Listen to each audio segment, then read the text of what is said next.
Hello and warm greetings. Welcome to the Analyst by Vajiram and Ravi, where we would try to comprehensively cover 9 articles in 2 different sections.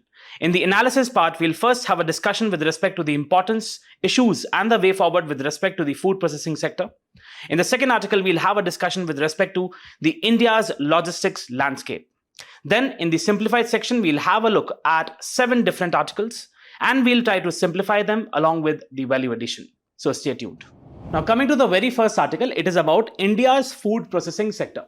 So recently, Honorable Prime Minister has said that India, with its wide-ranging reforms in the food processing sector, for example, he highlighted that India has allowed 100% FDI in the food processing sector. That has led to transformational effects in this particular sector.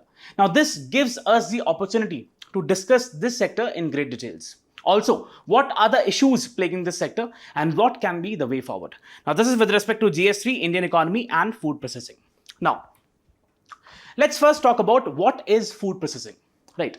So let's say you have got raw agricultural products and then you convert those products into a finished product through various steps, through various processes. So that series of steps which are involved in converting the raw materials, that is raw food material, into the consumable food items, the final consumable items, that incorporates the food processing, right? Now, primarily it has 2 benefits. The very first is that it adds value to the product. It enhances the value of the particular product. Second is that it enhances the shelf life, right? And that is how it gives benefit in terms of making it fit for a long duration, right?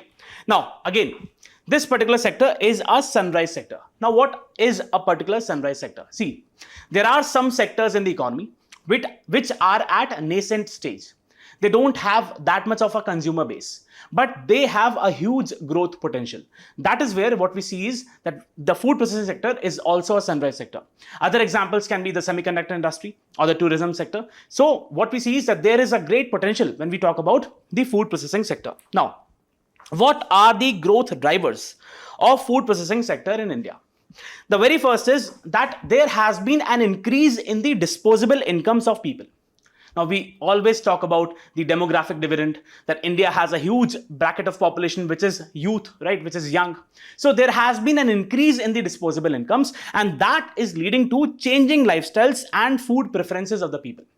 They are going towards more health conscious options, right, more nutritive and more safe products. Also, what we see is that if you look at the market, you can easily see that the market size of the food processing sector is continuously increasing. From in 2017, it was around $590 billion. And now it is in 2022, it is around 866. And then it is projected to go to $1,274 billion, right? So there is a sort of a huge opportunity in this particular sector. Next is that there is a competitive advantage with India in terms of that India is one of the largest producers. It is the largest producer of milk and spices, right? And if we talk about the other fruits and vegetables, or if we talk about the poultry or meat products, it is one of the largest producers. So definitely it gives an edge to India. Next is that India has a diverse agroclimatic condition. From Kashmir to Kanyakumari, you have got different agroclimatic zones, and that offers a diversity of food baskets, right? And that gives enhanced opportunity to Indians to capitalize on this particular food processing aspect, right? Next is, if we talk about the export opportunities, right? Now, just look at this particular graph. Just see that the export of food and related products, now this is in US $1 million, that has substantially increased.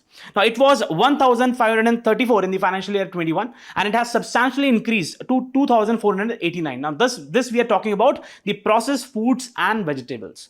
Now, if we talk about the livestock products, what we see is that in the financial year 2021, it was $3,670 million. Now, this has again reached to $4,544 million. Now, other process, the same trajectory goes. So what I'm trying to convey is that there are a lot of export opportunities, especially if we talk about the MENA region. Right? So we have got the Middle East and Northern African countries, or in fact, we have got the Southeast Asian countries, or in fact, the European countries. So we have a huge export options or export opportunities which are available. Next is the government has been proactive when we talk about the policy initiatives, right? You take the case of, as I just talked in the beginning, that the government has allowed 100% FDI in the food processing sector. Or if we talk about the Pradhan Mantri Kisan Sampada Yojana, or if we talk about the Pradhan Mantri formalization of micro food processing enterprises scheme, or if we talk about the production linked incentive scheme for food processing industry. Now, these all schemes are aimed to boost this food processing sector. So therefore, this is primarily a reason that why you are witnessing a huge growth of food processing sector in the country. Also, if you just look at the Ministry of Food and Processing, what you will see is that the budget allocation has been increased substantially. In consecutive years, you have been witnessing that the budget allocations have been increasing, right? So this is what the government is also focusing upon, enhancing or giving more focus to this particular sector. Now, what is the significance of food processing sector? See, the very first is that it leads to increased contribution to the overall GDP. See, if we talk about the agriculture and allied sector, the growth rate, it is somewhere around 4.5%. But if we talk about this food processing sector in particular, it is around 8.3%, right? It is far ahead than that of the agriculture and allied sectors, right? Now, again, what I'm trying to convey is that the potential of this sector in order to contribute in the economic sense is far higher. Next is employment generation. See, according to the annual survey of industries data of 2019-20, what it says is that this sector, it employed almost 21 lakh people, right? And if we talk about the 73rd round of NSSO data, so it says that in the unregistered enterprises, that is in those enterprises which are not registered, unregistered enterprises, the number of people who are employed in this particular sector, it is far more than 5 million, right? So it offers huge employment opportunities. Next is that it has a large FDI inflow. There have been a lot of investors, right, who are investing in this particular sector, primarily because, as I told you, that it's a sunrise sector. There are a lot of opportunities available in terms of the economic returns, right? Again, from the year 2000 till the year 2024, this sector has witnessed an inbound investment of around $13.28 billion. Huge amount. Next is that it also leads to women empowerment, right? Now you'll ask how. See, you must have heard about Lijjat Papad, right? Now this particular Lijjat Papad, when it was started by 7 women, right? And they borrowed 80 rupees from the market. And this was in the year 1959. Now, can you just imagine that at present, the Lijjat Papad enterprise, it employs more than 50,000 women. More than 50,000 women. And it has an annual turnover of more than 1,800 crores, right? That is the benefit through which, like, that is the effect of food processing on the women empowerment, right? Also, we have got SEVA, right? Self-Employed Women's Association by Ila Bhatt. Now, this also focuses upon making sure that the self-help groups, different self-help groups are created, and those self-help groups are given adequate credit so that they can start their own enterprises. And some of those enterprises can also be in the food processing, right? So over there, the food processing sector becomes important. Next is that it also fosters balanced regional development. How? See, please understand. Let's take the case that we have got Northeast India, right? Now, in the Northeast India, we have got different varieties and high quality of fruits and vegetables, right? Now, if we can utilize them, if we can process them, definitely those states can benefit. For example, the pineapple case of Meghalaya, right? So that can be utilized very effectively. Also, take the case of cashews in South India, or take the case of other dry fruits which are grown in South India. So definitely it can lead to balanced regional development, right? Next, it leads to nutritional improvement, and it also addresses the malnutrition. See, please understand. Once we have got these processed foods, it definitely leads to increasing the public health outcomes. You must be aware that we have got fortified foods, right? So fortified processed foods can help to enhance the nutrition levels and also increase the overall public health outcomes. So this is the significance of the overall food processing sector. Now, what have been the government schemes and initiatives in this particular sector? The very first is Pradhan Mantri Kisan Sampada Yojana. Now, please understand that this is a central sector scheme. All the funds are being borne by the central government, right? Next, it is focusing upon the creation of modern infrastructure. modern infrastructure, making sure that the supply chain management is more efficient, and it is the overall operation of the food processing is carried out in a more productive manner. It aims at enhancing the productivity of the sector, right? Next is we have got the Pradhan Mantri formalization of food processing enterprises. As the name says, that it is focusing upon the formalization of these micro enterprises, those micro enterprises which are unregistered, right? Now, once you will have these micro enterprises registered, that would definitely give a way to them that through which the government can actually give them benefits, or they can avail the services from the government, right? And it would enhance the competitiveness of these micro enterprises. Moreover, as I said, that it would promote the formalization. And again, please try to understand that this particular scheme, it is focused upon the one district, one product approach scheme, right? So we have got different districts, and different districts have different products. And through that approach, we are trying to maximize the potential of this particular scheme. Now, again, next scheme is that of the Food Processing Fund. Now, this fund was initially, it started with a corpus of around 2,000 crores, right? And it primarily focuses up, and the institutional agency which is managing this particular scheme, it is NABARD, right? National Bank for Agriculture and Rural Development. Now, this scheme is focusing upon making sure that people get adequate credit for establishing designated food parks, right? So they have got adequate credit for installing or for developing the designated food parks. Next is we have the Warehouse Corpus Fund scheme. Now, this particular scheme, now the government set out a credit of around 5,000 crores. Now, this was primarily, it was for the case of ensuring that these warehouses which are constructed, they are constructed in a more scientific manner, right? And it increases so as to increase the operational efficiency of these warehouses. Next is the Production Linked Incentive Scheme. Now, this particular scheme tries to enhance the employment opportunities in the food processing sector, and it aims to give employment to more than 2.5 lakh people. Next is the Mega Food Park Scheme. Again, the same scheme is focusing upon having a cluster-based strategy, right? The primary processing, the secondary processing, making sure that there is a hub and spoke model, right? So do remember these words. They can be very important for your mains while you're writing answers in mains. Hub and spoke model. Now, what happens in this is that you have a central agency at the hub, and then you have got different spokes, right? And at the end, you have got different processing units, so that they are well integrated, and there is efficient transportation of the raw materials of the finished products, right? So it is primarily focusing upon making sure that there is the establishment of modern food processing units on the basis of hub and spoke model, right? So these are the schemes which the government has implemented. Now, what are the challenges being faced by this particular sector?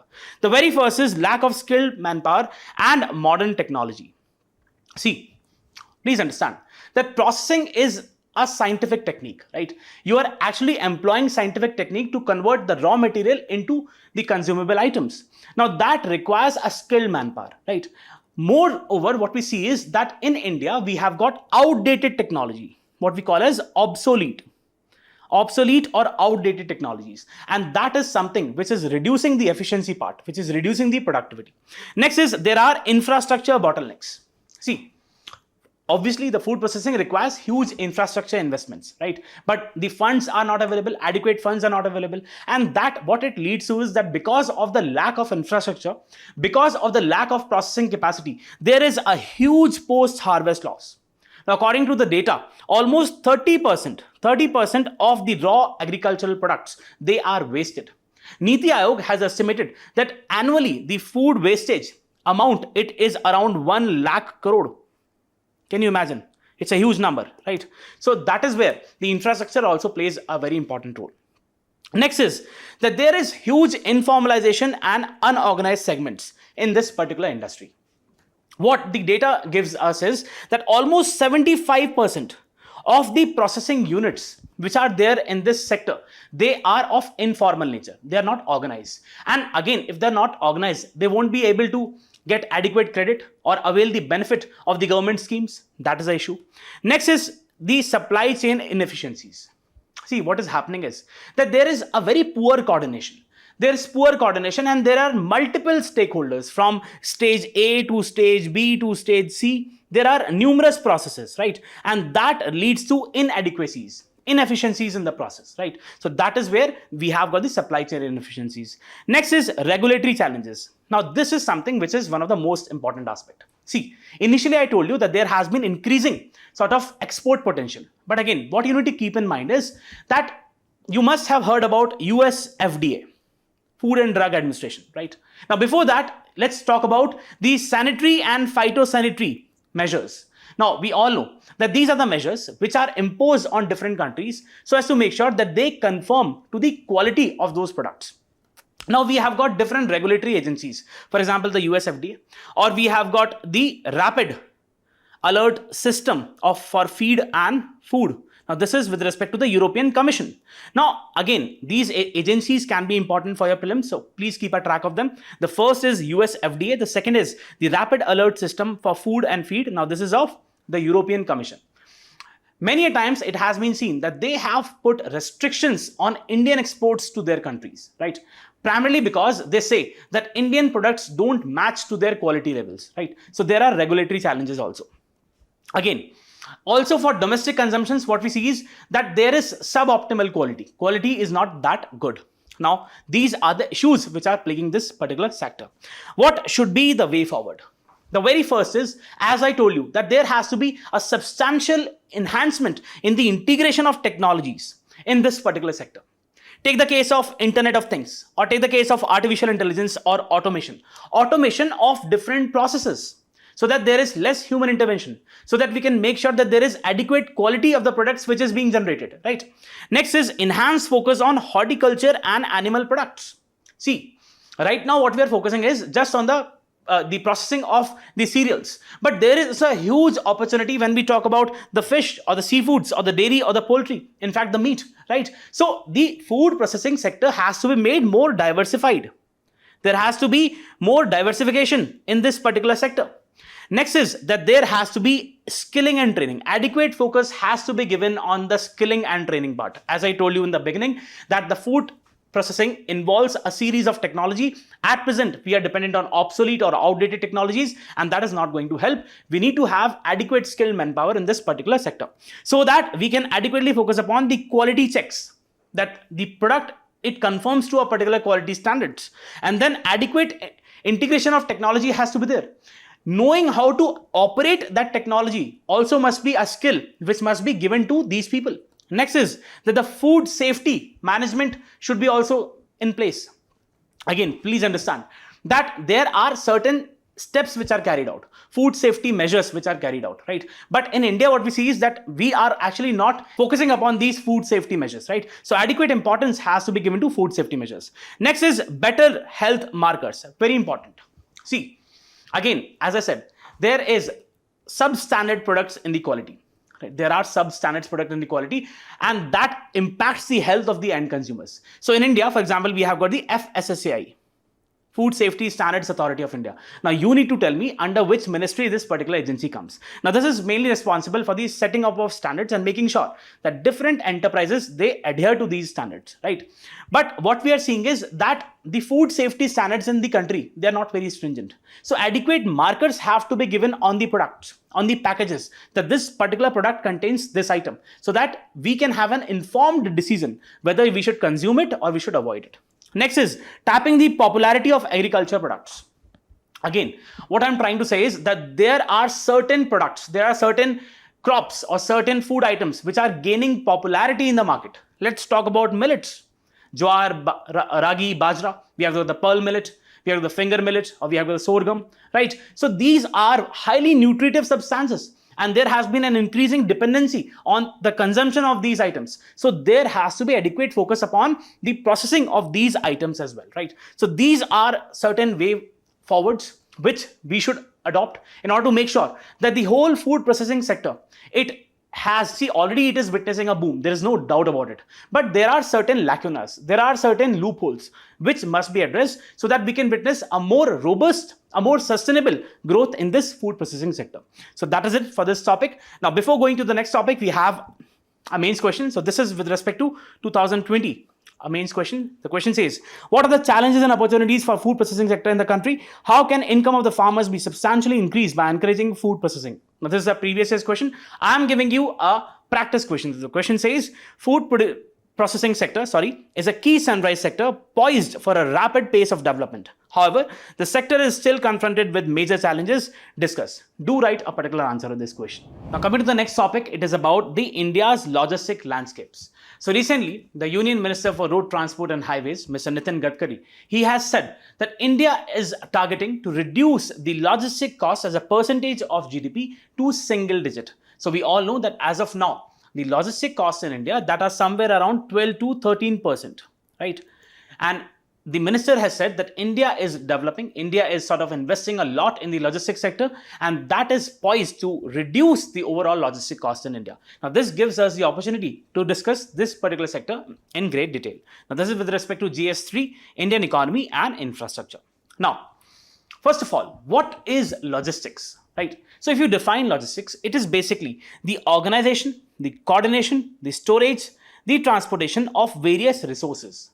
For example, we can have raw materials. For example, we can have people, we can have inventory, we can have finished products. So the transportation, the organization, the coordination, all the processes involved in getting these resources from one place to the other, that involves the logistics aspect. So if you just look at this picture, that we have got different aspects, different pillars of logistics. For example, we have got the airplane mode, then we have got the delivery, then we have got the truck, that is the road transport, then we have got the control operations, then we have got the loader, then we've got the packaging facilities, then we have got the transportation, robotics involved, warehouses, shipping. So there are a lot of entities which are involved in this particular logistics sector.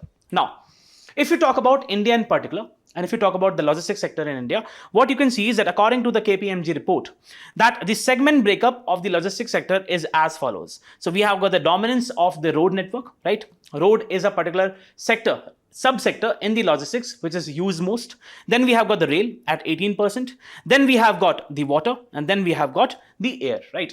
Now, if you talk about the breakage of the sector in terms of the formality, in terms of the organization, what you will see is that almost 90% of the logistics sector in the country, that is actually unorganized, right? And only 10% is that of organized.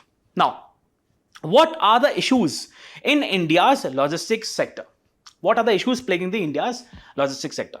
The very first is that there is the dominance, as I just told you, dominance of unorganized and small players in the market. We have got very few players which have huge economic capacity, in order to make sure that there is operational efficiency in the logistics, right? See, please understand that if you want to move product A, if you want to move a particular product from point A to point B, right, you would try to minimize your costs and minimize the time. But what is happening is that in India, we have got majority of the players which are small. They don't have adequate economic capacity, right? And they are having sort of informal in nature. They are unorganized. They don't have got the adequate credit, adequate resources with them. So that obviously leads to reduction in the operational efficiency of the overall logistics sector, right? Again, this leads to lowering of the scale, right? There is lack of scale. Next is logistics costs are higher than the global average. See, again, the global average is somewhere around 8 to 9% in single digits as a percentage of GDP. Please understand, as a percentage of GDP. But what we are seeing is that in India, it is still at around somewhere 12 to 13%, right, in two digits. Now, please understand that if you have huge logistic costs, that would obviously lead to the increase in the final price of the item, final price of the commodity, and that brunt would have to be borne by the final consumers, right? So it is the final consumer who is actually being affected because of the increased logistic costs, the inefficiencies in the logistics. Next is, there are challenges in the estimation of logistic costs. Now this becomes very important. See, if you just read this article, you'll see that according in this particular article, it has been shown that according to the National Council for Applied Economic Research, the logistic cost in India is already in single digit. That is from 7.8 to 8.9% of the GDP, right? So it is something which is contradictory. So you have a particular agency, you have a particular institution which is of high importance, National Council for Applied Economic Research, and this is giving you a data. But again, understand that the logistics sector is very complex. There are a lot of entities which are involved. So estimating the logistic cost is something which is very complex procedure, right? There are the NCR, as I said you, the data I gave you. Then you've got logistics performance index, right? Then you have got different academic institutions. Now, I'm really sorry, I just forgot to mention one thing, that what we are seeing is that there has been enhancement, there has been a great increase, great progress when we talk about the logistics performance of India, right? We definitely want to reduce the logistics costs, but over the time, over the decades, we have witnessed a huge progress. Now, that is obviously clear with that of the Logistics Performance Index. Now, you have to tell me that which agency publishes the Logistics Performance Index. Now, this, according to this particular index, now this basically measures the speed of the trade. That is how quickly a particular commodity is being transported from one part to the other. Not just transportation, but overall packaging, overall, in the every stage of that product, right? How that particular commodity is faring, how much time it is taking, right? So it depends upon the speed of the trade. Now, you need to tell me the agency which publishes the Logistics Performance Index. According to this particular data, what we see is that India secured 38th position out of 139 countries in the year 2023, right? And it was 54th. It was a 54th position in the year 2014. So do remember. Now, again, as I said, that the Logistics Performance Index, that is giving you a different number. The National Council for Applied Economic Research is giving you a different number, right? And then you have got different academic institutions who are doing their independent study. They are giving you a different number. So there is a contradiction. Next is the skewed modal mix when we talk about the freight. Please understand that there is a dominance, as I just showed you, that we have got the dominance of the road sector in the overall logistics, right?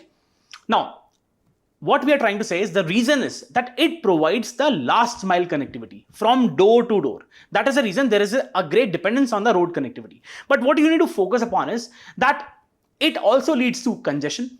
It also leads to pollution. And again, this mode of transport, the road mode of transport, is somewhat which is more costly than that of the other modes. Let's say the rail network, right? So again, there is a skewed modal mix. Almost 65% of the freight is transported by road.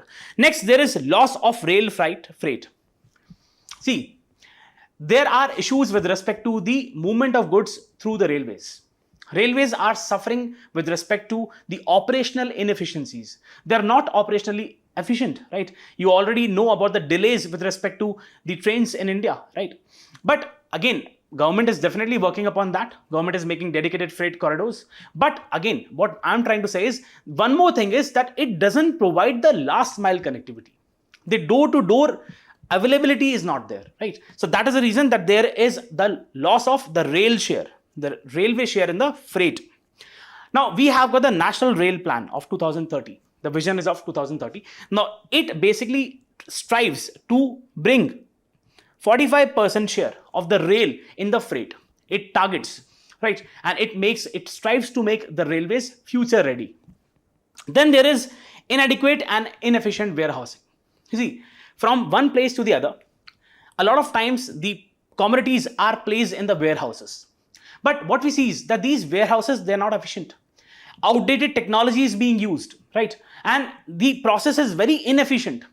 There is lack of trained personals in these warehouses. So that is what is leading to the increased cost, or sometimes even the breakage of items.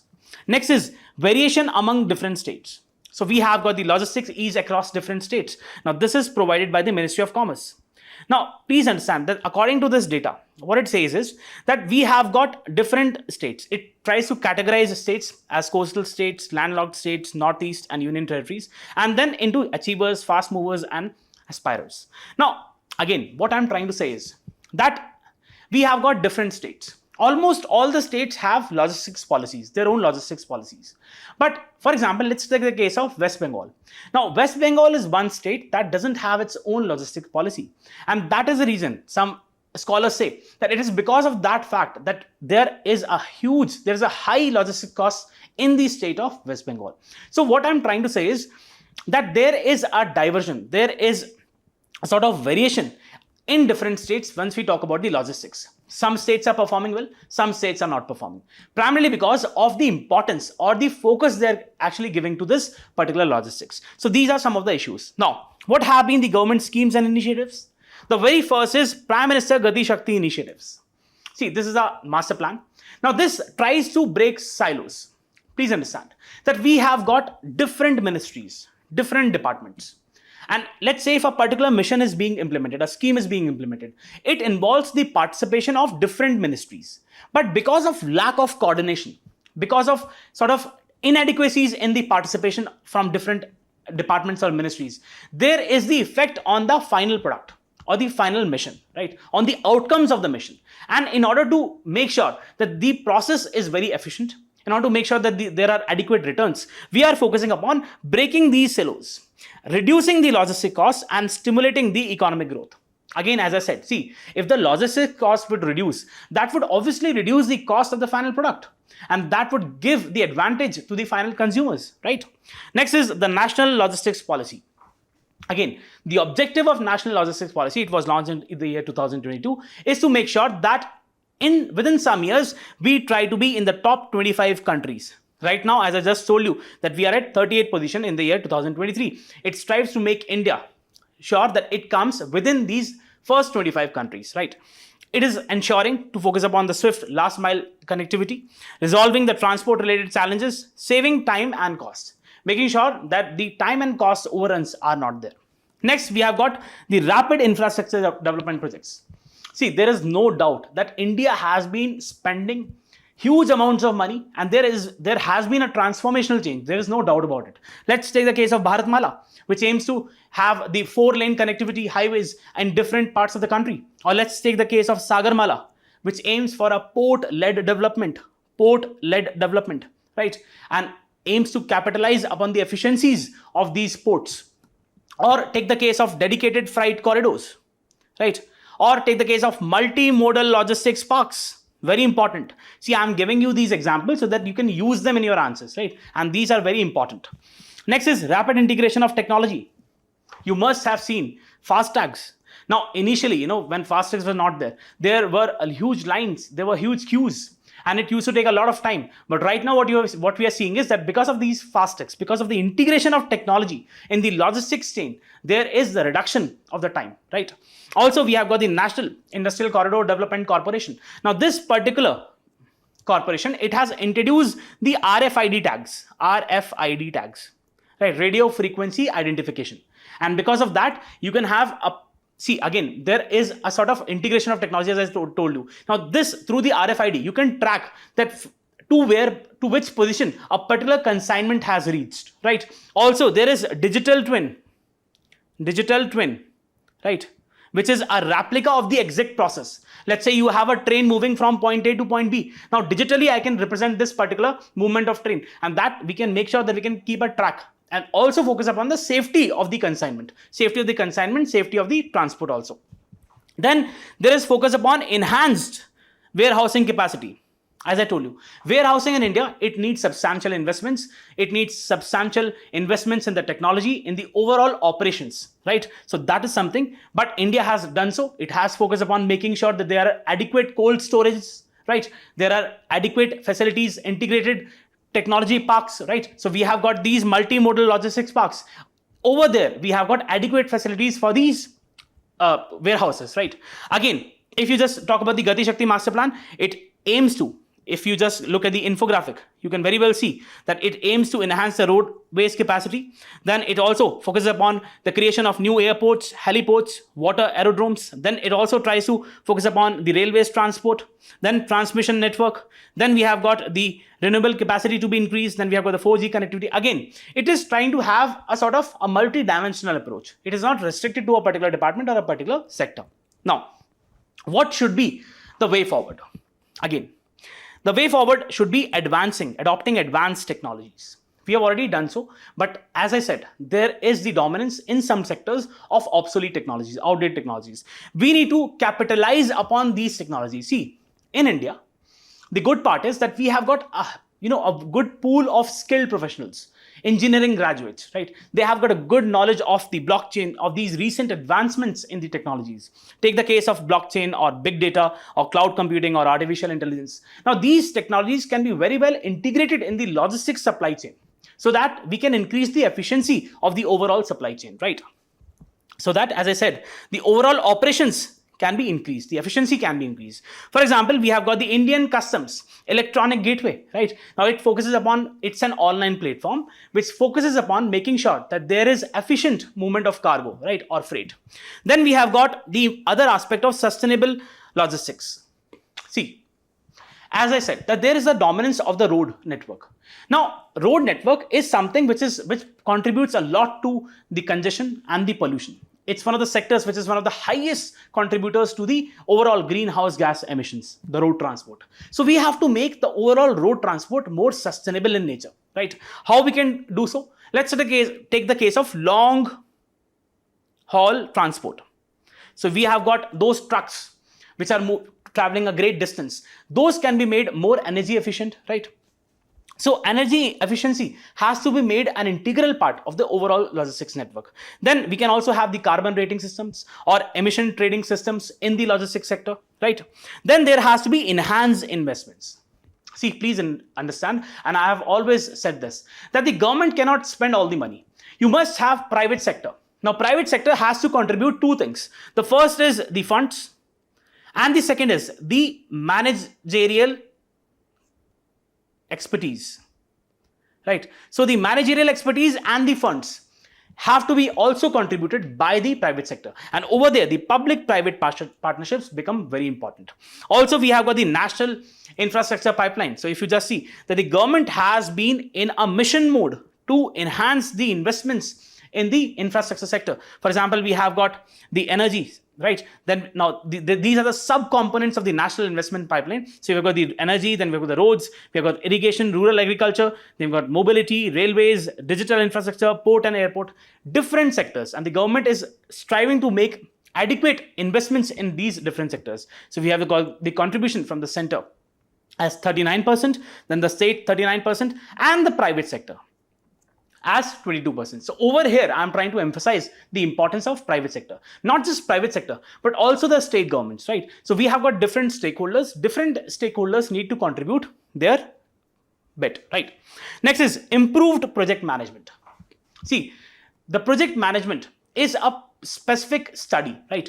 There has to be adequate consultants. There have to be those consultants who are trained in this project management, right? So that the time and cost overruns are not there. Projects are not delayed, right? Over there, the project management becomes really important. So what we are saying is, the conclusion is that logistics is definitely one of the most important aspect of the overall economy, right? Because it is affecting the final price of the product. Second thing is that India has done a lot of work in the logistics sector, but there are loopholes which are there, and we need to have a proper way forward with respect to these loopholes. That is what you need to know with respect to this particular article. Now, let's have a mains question. The question says, India's logistics landscape is witnessing rapid strides in various domains. However, various issues still plague the overall sector. Elaborate. Do write a particular answer on this question. Now, coming to the simplified section, we have got the first article as that of the recent publication of the Mutual Evaluation Report by the Financial Action Task Force. Now, this is a part of GS3 paper, security aspect. Now, see, let's first talk about the Financial Action Task Force. This particular intergovernmental organization, the primary mandate of the organization is to focus upon combating the money laundering and the terrorist financing. Now, what is money laundering? See, money laundering is the concealing the identity of the illegally obtained proceeds. So if someone is involved in having a particular illegal act, right, and through that particular act, he or she tries to earn money and then tries to conceal the source of the money, right, tries to make it appear more legitimate. That is what the process of money laundering is, right? Money laundering has a series of steps involved. For example, the very first stage is that of the placement. So if you look at the stages involved, we have got the placement, the second is that of layering, and the third is that of integration. What happens in the placement stage is that accumulating the money from illegal activities. The very first step is that the person accumulates money from those illegal activities. Second is that person places that particular money into the financial system, right? Then he or she transfers the money to hide the origin of the funds.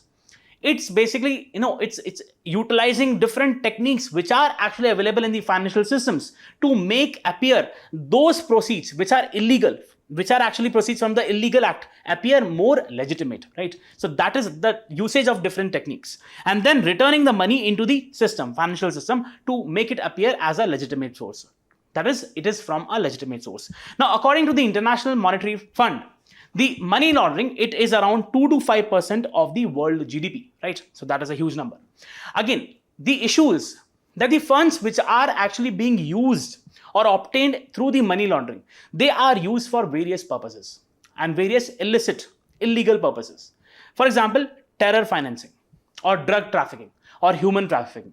So what we see is, we have got the overall construct of organized crime. You must be aware, right? Different organized crime. So money laundering is something which facilitates these organized crimes. Therefore, it is a very big challenge to the overall, to the security of different nations, to the overall international financial architecture, right?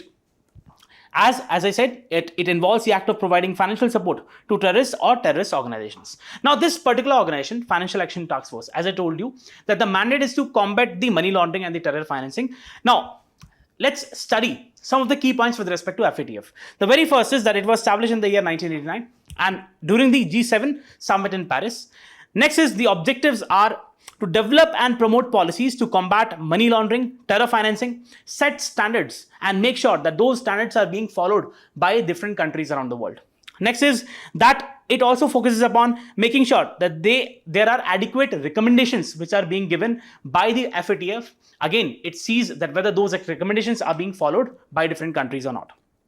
Then there are certain parameters involved. For example, whether due diligence is being followed or not, whether record keeping of those transactions, of different transactions, is being tracked or not. Then whether international cooperation is happening or not, right? There can be some countries, for example, we have got Pakistan, who doesn't cooperate when we talk about the sharing the financial ledger, right? Sharing the financial information. So it makes sure that different countries cooperate when we talk about the money laundering aspect, when we talk about getting the financial information. Then it also, as I said, we are actually talking about the mutual evaluation report. So it also says that it conducts the regular assessments. So this report which has come, it is basically a result of the assessment which has been carried out by the FATF and make sure that whether different countries are complying with the systems or not, whether they are complying with the standard set or not. Next is, it has two different lists. The one is that of the grey list, that is those countries where increased monitoring is needed. And then you have got a blacklist, that is those high risk jurisdiction where countermeasures can be imposed on those countries, right? Then the membership is that of 39 members. It also includes regional organization. Then it has a global impact. See again, if it has countries having huge financial transactions involved, obviously it has global ramifications, global importance, right? So it influences the national laws, and there are many laws. In fact, even in India, we have got the many regulations starting from the Prevention of Money Laundering Act and different regulations which are made, which are in line with that of the recommendations which are given by the FATF, right? And regulations worldwide. Now, coming to this particular article, what we see is that this article has said that India has been placed in the regular follow-up category, right? Again, this is a better category than that of the other category, right, in which most of the developing countries are, and it is the category in which we have only 4 of the G20 countries, right, which are placed in the regular follow-up category. What it is trying to say is that India has to make substantial improvements when we talk about the prosecution aspect, right? So we'll see what are the different aspects of this article. Now, what are the areas of improvement which this particular report has said is that there are limited prosecutions and convictions in the money laundering cases in India. Now, this highlights the criminal justice system with respect to the overall process. So the report says that there is sort of limited number of prosecution and there is limited convictions in the money laundering cases. Next is that there is a need to enhance the customer risk profiling by different financial institutions. What it tries to say is that you have the financial institutions, let's say bank, they have got the information with respect to different customers. So there has to be a proper information with respect to these financial institutions. So these financial institutions must be given adequate information of the customers, and that would make sure, for example, we have got the eKYC, know your customers, right? So that is something which is needed to make sure that there is robust measures combating the money laundering and terror financing. Then there is the issue of improving the accuracy of the ownership information in the Ministry of Corporate Affairs registry. So the Ministry of Corporate Affairs also needs to focus upon having a proper registry, right? That is what the FATF report says. Addressing the links between money laundering and human trafficking. So what the report says is that there have been cases, it has been found that money laundering is linked to that of the human trafficking.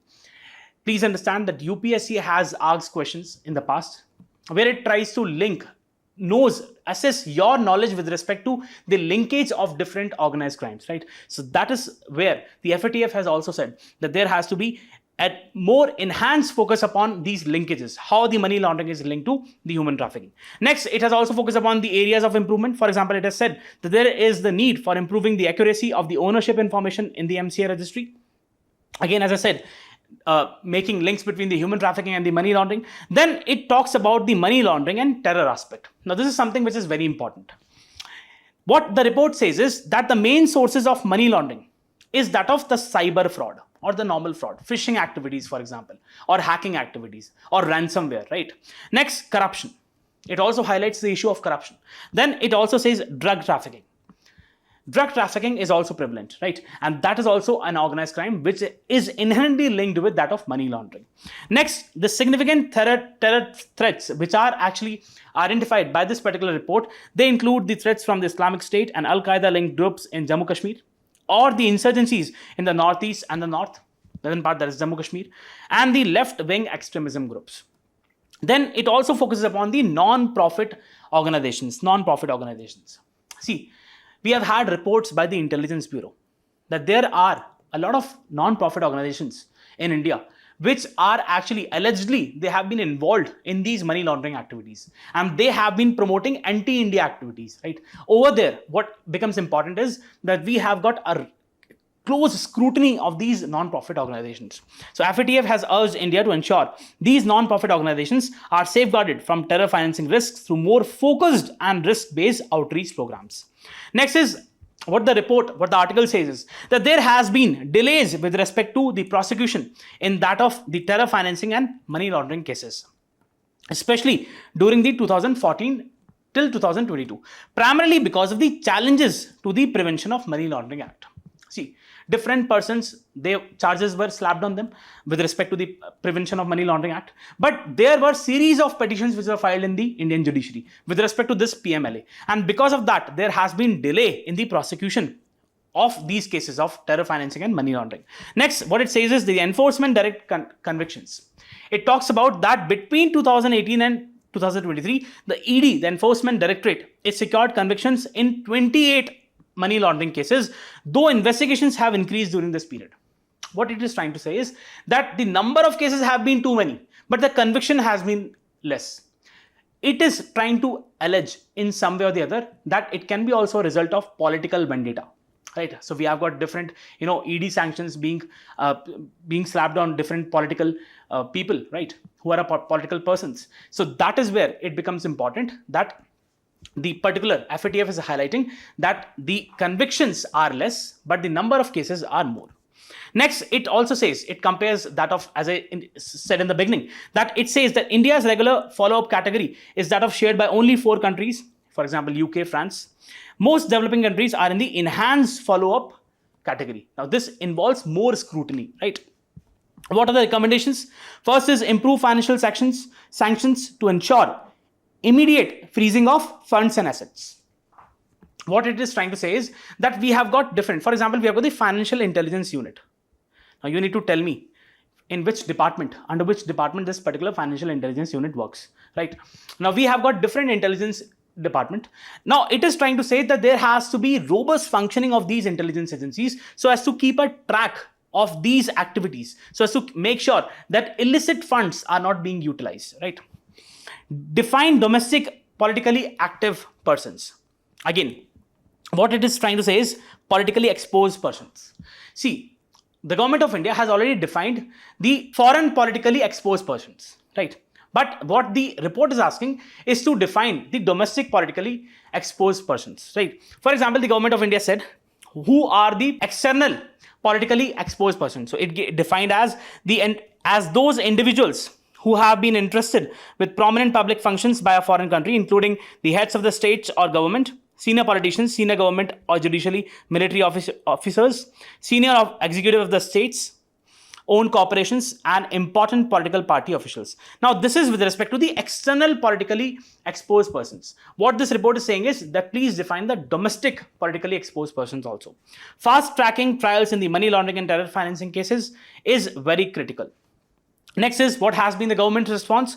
Government has said that India acknowledges the need for a faster trials. Definitely we need to go on a faster trials, and is also taking the steps to streamline the legal process. But the government has also said, and it has actually appreciated itself and said that we have received high ratings in the areas like financial intelligence, risk management, and beneficial ownership. So this is something that we should be happy about, right? So this is what the overall construct of the article is all about. Initially, we studied what FATF is all about, and then what the report, that is mutual evaluation report, is talking about. Linkages of drug trafficking with that of human trafficking, with that of money laundering, and then terror financing, and all these aspects. So do remember, you can use these points in your mains answer as well. Now coming to the next topic, it is with respect to the White Revolution 2.0. So recently, the Minister of Home Affairs and Cooperation, Mr. Amit Shah, he has launched the standard operating procedures for the White Revolution 2.0, which focuses upon enhancing the dairy, that is the milk production in the country. And he has also emphasized the importance of cooperatives in this particular sector. Now this is with respect to GS2, social sector, and GS3, Indian economy and food security. Now, see, let's first talk about the India's, as of now, what is the status of India when we talk about the milk, right? Now, India is the highest milk producer and ranks first position. Now, this data is with respect to the IBEF, right? This, as it says, that India ranks first position in the world, contributing 25% of the global milk production. Then the milk production of India has registered 58% increase in the last 9 years, during the years 14-15 and that of 22-23, and increased to 230.58 million tons in the year 2022-23. The production has increased at the rate of combined annual gross rate of 6%, right? The top 5 milk producing states are of that of Rajasthan, Uttar Pradesh, Madhya Pradesh, Gujarat, and Andhra Pradesh, right? And they almost contribute to more than 53% of the total milk production in the country. India's export of dairy products was around 63,000 million tons to the world, for the net worth of around $272.6 million, right? Now, this is a data. Which you can use in your mains, but to keep a track, to know that what has been the performance of the milk sector. Now, if we talk about the White Revolution, right? So it was primarily in the 1970 that the National Dairy Development Board, under the overall guidance of Mr. Verghese Kurian, what we saw was that this transformed India from a milk deficient country to that of the world's largest producer of milk, right? So that is where the importance of the particular White Revolution is. Now we are actually transitioning to White Revolution 2.0, right? Which also aims to enhance the efficiency in the overall sector, and also tries to give a boost to the cooperatives in this particular sector. Now, the model which was followed in this particular sort of White Revolution was that of Amur. We call it Anand Milk Udyog Limited. Now, this model is that of the cooperatives, right? So, cooperatives is something which is very important. Now, as I said, so what this particular scheme, or what this particular revolution, White Revolution 2.0, is striving to do is that it aims to increasing the procurement led by cooperatives from the present 660 lakh litres per day to that of 1000 lakh litres. This is what you need to know. Now, coming to talking about the cooperatives, what is the importance of cooperatives? See, cooperatives are those autonomous associations which actually come together to meet their common economic, social, and cultural needs. And these cooperatives are based on democratic control, right? On voluntary functioning. These are some of the key principles on which these cooperatives work. Now, what it tries to do is that it empowers the local communities by providing adequate livelihood options. It fosters rural development, and it also fosters economic self-reliance. So we have got different cooperatives. They can provide affordable credit, timely credit to people, and then that credit can be used by different, I'm just talking for the example's sake, that credit can be used by different people for generating livelihood opportunities. And that is where it is fostering the rural development aspect. Now, this tries to focus, this particular article focus upon the fact that there is a joint proposal of 2 lakh primary agriculture cooperative societies enhancing their numbers. Now, what is primary agriculture credit societies? As the name says, primary agriculture credit society. That is the grassroots level cooperative credit institutions. Now, these are the financial institutions at the very grassroots, at the very village level, which tries to give a definite amount of money to the villagers. Let's say if someone wants farm equipments, if someone wants fertilizers or pesticides, they can go to this PACS and then they can get that particular affordable credit. So that is where this White Revolution 2.0 is also focusing upon enhancing the PACS in the country. Now, if we talk about how we see the cooperatives as a part of the constitution, whether they are mentioned in the constitution or not. So yes, the answer is yes. So we have got the 97th Constitutional Amendment Act of 2011, which granted constitutional status to the cooperative societies and made the following provisions. Now, what are the provisions? Do remember. First is that there is a right to form cooperative societies as included in the fundamental right by insertion of the words cooperative societies in the Article 19, subclause 1, subclause C, in the part 3rd of the Constitution. Next is that we have got Article 43B was inserted in the part 4 of the Constitution, that is Directive Principles of State Policy for the promotion of cooperative societies. Next is we have got part 9B, which is cooperative societies. Now this was inserted for the provisions for the incorporation, regulation and winding up of cooperative societies. Next thing what you must focus upon is that cooperative societies with the object confined to a single state falls under the entry 32 of the list second, that is the state list of the 7th schedule, and those accordingly such societies are actually governed by the respective State Cooperative Societies Act. So we have got those cooperative societies which are in a particular state only, they are governed by that of the State Cooperative Societies. Cooperative societies with objects not confined to one state fall under the entry 44 of the list 1, that is the Union list, for which the Parliament is empowered to make laws accordingly. Parliament has enacted the Multi-State Cooperative Societies Act, right? So this is the overall constitutional paradigm, the constitutional status or the constitutional provisions which are with respect to the cooperatives in the country. So what we see is that definitely cooperatives as a means to enhance the incomes of the rural farmers is very important, and that is where we are trying to focus upon enhancing the number of PACS in the country, this is primary agriculture credit societies, and also trying to make sure that there are different resources are provided to the farmers. When we talk about the supply chain network, when we talk about the infrastructure, so as to realize the vision of the White Revolution 2.0, right? So that is what you need to know with respect to this particular article. So the next article is with respect to the majestic migratory bird, that is Amur falcon. So what we see annually is that we have got this particular bird which migrates from the inner Mongolia and the Chinese part to that of the northeastern part of the country, right? And it stays here for some time and then it goes to South Africa. So it traverses a long distance. So therefore this becomes really important, especially for your prelims, right? Now this is a part of GS3 paper, that is biodiversity and conservation. Now what this article is trying to say is that we have got the district administration in Manipur in different districts. It has actually given directives that the hunting, catching and killing of this particular bird has to be stopped for a certain time period, right? Now we have got the Tamenglong district, right? And this particular district, we have got the district magistrate who has given this particular directive. Now locally it is known as Kahuai Punya, right? I'm sorry for the pronunciation. What the article is trying to say is that we have got thousands of these migratory birds which arrive in this particular part, and they arrive from their breeding grounds in northern China, eastern Mongolia and the far east Russia in the first half of the October, and they roost here for a certain time period, that is the rest, right? And then again they start their journey towards that of South Africa. Now if you just look at this bird, this is the majestic Amur falcon. Now if you just look at this particular map, how they actually start their journey. So we have got this particular area, right? Inner Mongolia and the far east Russia and that of the inner Chinese portion. Now from here, it actually traverses great distance to that of the northeastern part of the country. It stays here for a certain time period and then it again traverses a long distance to that of the South African region. Now, from Asia, from East Asia, China to that of Southern Africa, right? So it's a very long journey, and they make a stop in the northeastern part of the country. So there is almost a 18-day stop over in the northeastern India. The birds fly down to Nagaland, Manipur, Assam and Meghalaya between October and mid-November to refuel and build up their fat reserves. Now, again, the return flight is in the spring.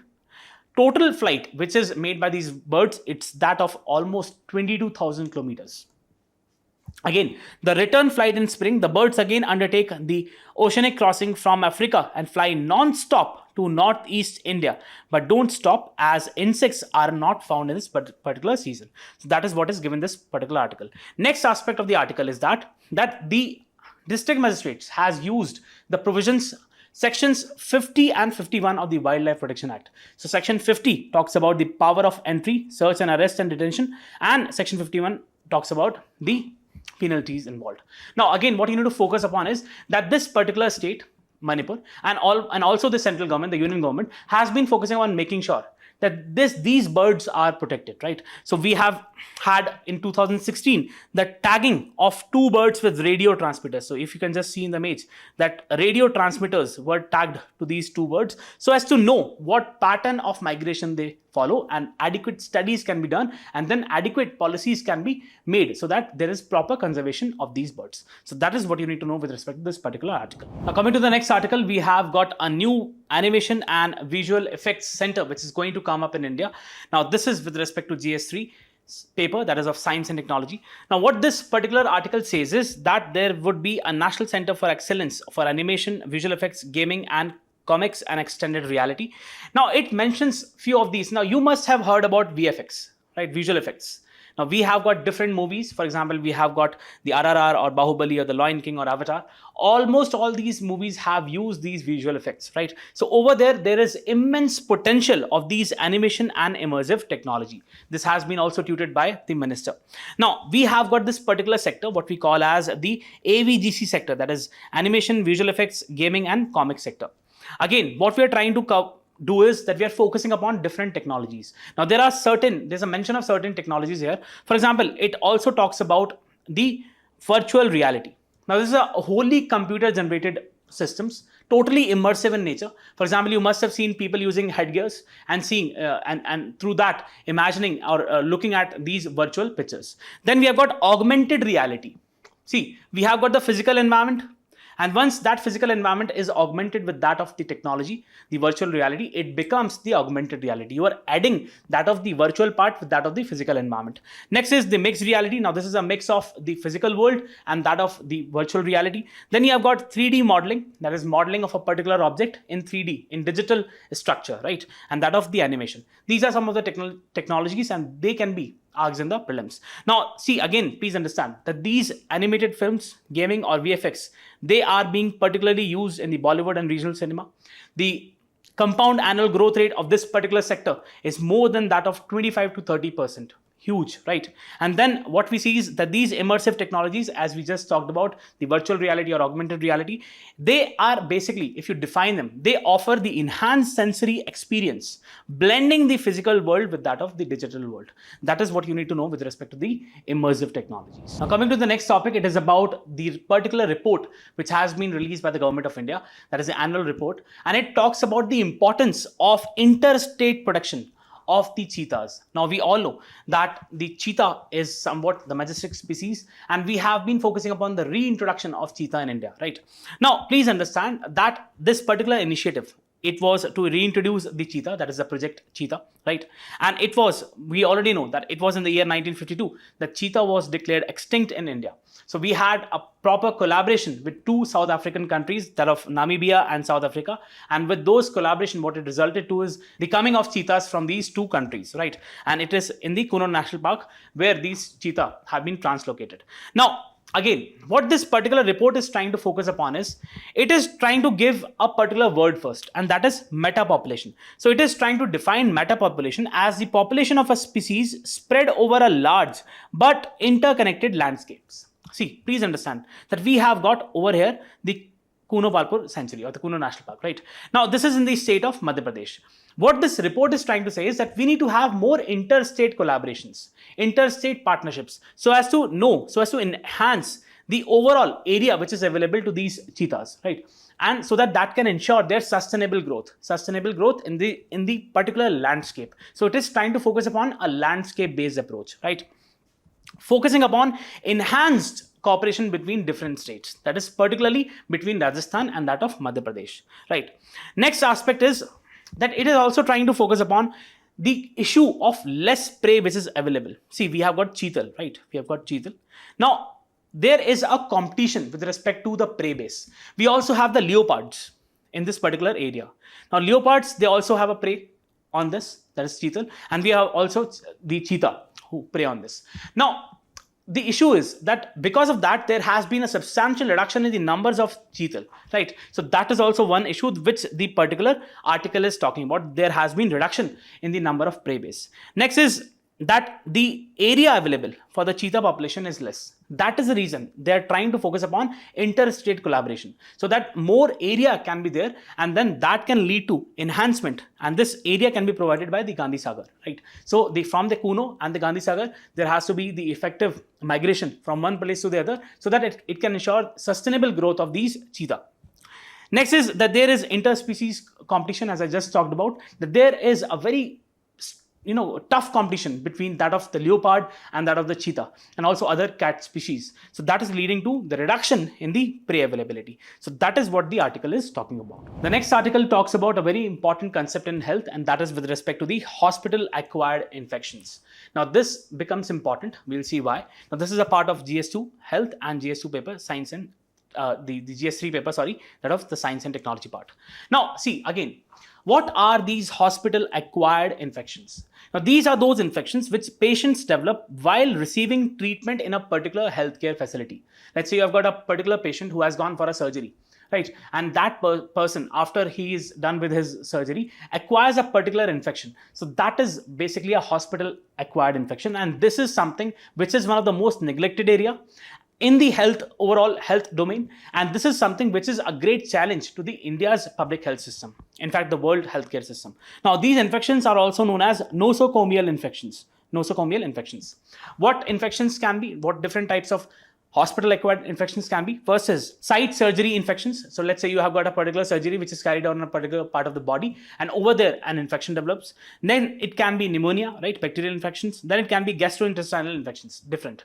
The issue is that it can be aggravated by the antimicrobial resistance. So again, we have got different bacteria. They develop the resistance to different medicines, and then it becomes untreatable. So over here, what the policymakers are trying to say is that we need to have adequate focus upon these hospital acquired infections. We need to make sure that we have got proper resources to deal with these nosocomial infections. That is what you need to know with respect to this article. Now coming to the last article, we have got the article which talks about the apparel exports. It says that the apparel exports grew by 12% in August to more than $1.2 billion. Now this is with respect to GS3 Indian economy.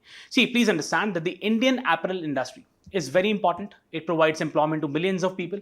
It enhances the India's GDP, right? And it also leads to the export earnings. That is what you need to know. Now, again, if you talk about the India's textile sector, India is among the world's largest producers of textiles in the world. If you talk about the numbers, what you can say is that it contributes approximately to 2.3% of the country's GDP, 13% to industrial production, 12% to exports. India has a 4% share in the global trade in the textiles and apparels. Next is India is one of the largest producers of cotton and jute in the world.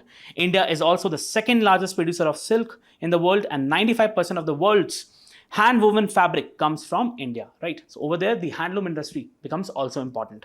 Next is currently India's textile exports are at $36 billion and projected to reach $100 billion by the year 2030. So there is a huge market opportunity, both domestic and external. Next, the textile and apparel industry in India is the second largest employer in the country, providing direct employment to almost 45 million people and 100 million people in allied sectors, right? It is offering direct and indirect employment in huge numbers. India has also become the second largest manufacturer of personal protective equipments in textile, right? So we have got hand gloves, we have got aprons. So that is where the textile sector is also contributing. More than 600 companies in India are certified to produce PPEs today, whose global market worth is expected to be $92.5 billion by 2025, up from $52.7 billion in 2019. That is it for today. I hope you really enjoy the session. And as you all know, that we have tried to come to a new format, which is more reflective of UPSC pattern. So we would definitely like to know, your feedback through your likes and comments. So that is it for today. Thank you so much.